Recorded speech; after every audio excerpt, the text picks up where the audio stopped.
আলু পছন্দ করে না বাংলাদেশে এমন মানুষ খুব কমই আছে। তো আমি আজকে রান্না করবো গিয়া আলু দিয়া আর গরুর মাংস। এই যে এনো আমি গরুর মাংস ভিজাই রাখছি ফ্রিজ থেকে বরফ ছাড়ার লেগে।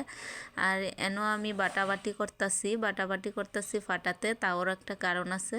কারণটা হলো গিয়া আগেরকার যুগের নানি দাদিরা নাকি ফাটাতে বাইট্টা মশলা রান্না করতো, আর তরকারির গ্রানে নাকি পুরা বাড়ি একদম ছড়াই যাইতো। তো আমিও আজকে আমারও শখ হয়েছে যে আমি আজকে ফাটাতে বাটমু রান্না করবো আর পুরা বাড়ি একদম গ্রানে ছড়াই দেবো। তো যাই হোক, আমার মশলা বাটা কিন্তু খুব সুন্দরই হইতেছে, তেমন একটা কষ্ট নাই। এখানে আমি আদাটা বাইটটা লইছি আগেই, আর রসুন আর জিরা একসাথে কইরা তো বাটতাছি। বাড়তে কিন্তু আসলে তেমন কোনো কষ্ট নাই, কিন্তু আমরা তো এখন অলসতায় বেশি ভুগি, সেজন্য রান্না বাড়া শর্টকাটের জন্য সব কিছুই মানে ডিজিটাল পদ্ধতি ব্যবহার করি। তো যাই হোক, এখানে আমি আগের ব্লেন্ডার করা কিছু মশলা ছিল বাটা, আর এখনের বাটাগুলো আমি একসাথে কইরা নিতেছি। আমার কিন্তু তেমন কষ্ট হয় নাই, যেহেতু অল্প মশলা, তো সেজন্য আমারও তেমন কষ্ট হয় নাই, বাড়তে কিন্তু ভালোই লাগছে। তবে প্রতিদিন বাটাবাটি করলে হয়তো বা কষ্ট হইব।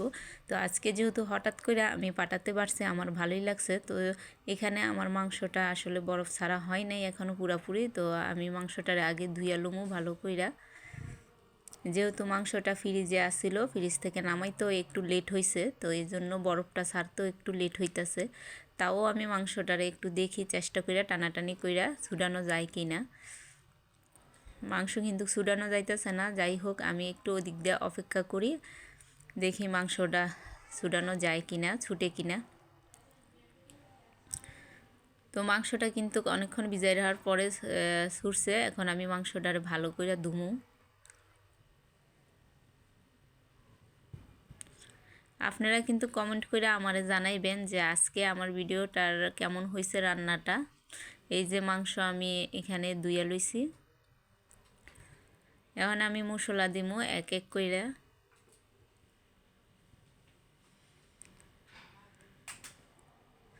আমি এখন মরিচের গুঁড়া দিয়ে দিলাম 2 চামচের মতো।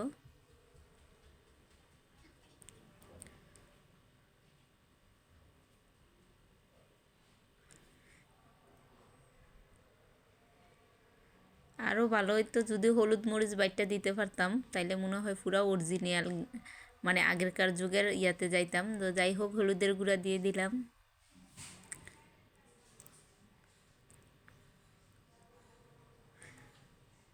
ধনিয়ার গুঁড়া দিয়ে দিলাম। মশলা কিন্তু মাংসর পরিমাণ অনুযায়ী দিতে হইব, নাইলে কিন্তু আবার দেখা যাইব যে মশলার পরিমাণটা যদি বেশি পড়ে যায়, তাইলে আবার অনেক সময় ঝাল লবণ বেশি হয়ে গেলে আবার সমস্যা, তরকারি বেস্বাদও হয়ে যায়। তো আমি গরম মশলা দিছি, এখন আমি দিমু, এখন দেমু যাইয়া সিক্রেট একটা মশলা। সিক্রেট বলতে আসলে এখন আর সিক্রেট নাই, যাই হোক তাও আমি দিয়ে দিতেছি। এটা হলো যাইয়া গরুর মাংসের মশলা। যেহেতু আমি পাটাতে বাইটটা মশলা দিতেছি, গরুর মাংস মশলা না দিলেও হইতো, তো তাও আমি দিয়ে দিলাম। দিয়ে দিলাম লবণ, পরিমাণ মতো লবণ দিতে হইব। লবণের পরিমাণ বেশি হয়ে গেলে আবার স্বাদ আবার বেস্বাদ হয়ে যাইব।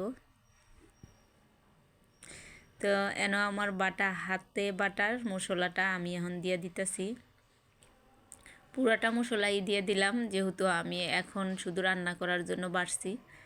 আর এখানে দারচিনি এলাচ তেজপাতা আমি সবগুলোই রাখছিলাম ধুইয়া, এখন দিয়ে দিতেছি।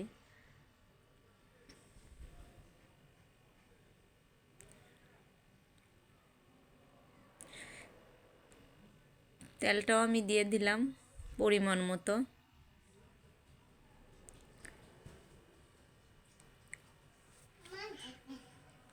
কেন পেঁয়াজগুলো কাটতে রাখছিলাম, পেঁয়াজ দিয়ে দেবো।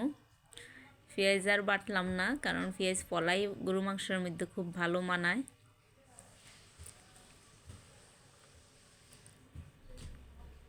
তো আমি এখন ভালো করে এটারে মাইখা নিমু।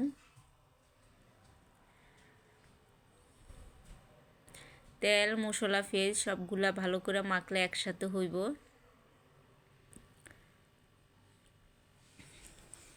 তো আমি সুন্দর করে মাইখা লইতাছি। আপনারা কারা কারা এভাবে মশলা মাইখা একসাথে বসান অবশ্যই আমারে কমেন্ট করে জানাইবেন।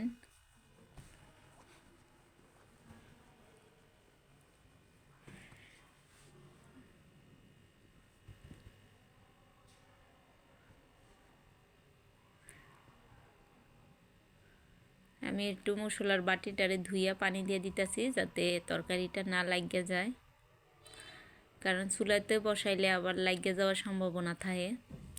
এই যে দেন কত সুন্দর কালার আইছে। এই যে আমি বসাই দিলাম চুলাতে, আর এইভাবে মাইখা সাইখা বয়াইলে কিন্তু তরকারি বেশিক্ষণ লাগে না হইতে।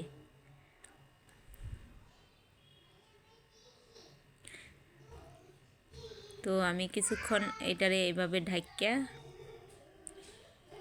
তারপরে তরকারিটারে রান্না করবো।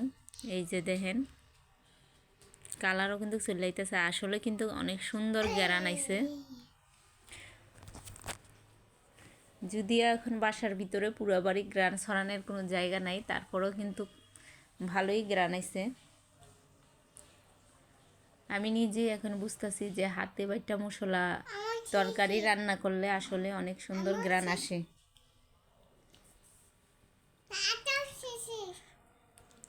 এই যে সুন্দর ঘ্রাণ একটা আসছে, আর দেখেন তরকারির কালারটা কিন্তু অনেক সুন্দর হয়েছে।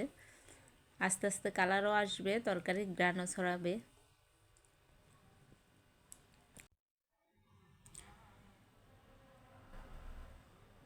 আর এদিকে দেখেন আমার মাইয়া আর ফোলা আর পাশের বাসার কিছু বাচ্চা এসে আমার একুরিয়ামটারে কি না করতেছে।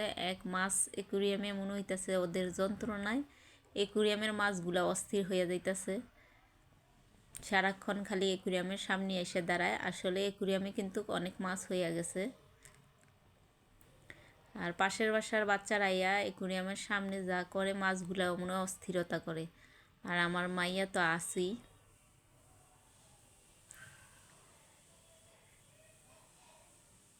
এই যে দেখেন একুরিয়ামের সৌন্দর্য দেখে ওরা অনেক মুগ্ধ হয়ে গেছে, বোঝা গেল। তো যাই হোক, আমার ভিডিওটা কেমন লাগছে অবশ্যই আপনারা কমেন্ট করে জানাইবেন। আর সবাই ভালো থাকবেন।